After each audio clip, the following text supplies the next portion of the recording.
رسميا نهاية مباراة الأهلي وسموحة بفوز الأهلي 1-0 على سموحة. بصراحة أداء وحش جدا من النادي الأهلي، مفيش كورة في الملعب يعني، مفيش أداء بصراحة من النادي الأهلي.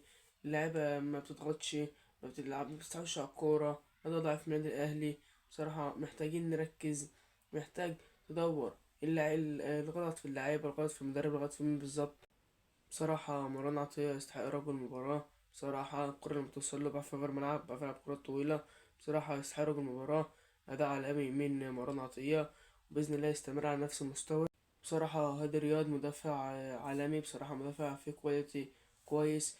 بس عمل أداء حلو في الماتش، بس مشكلته على الرقم اللي هو لابسه، رقم 21، رقم علي معلول.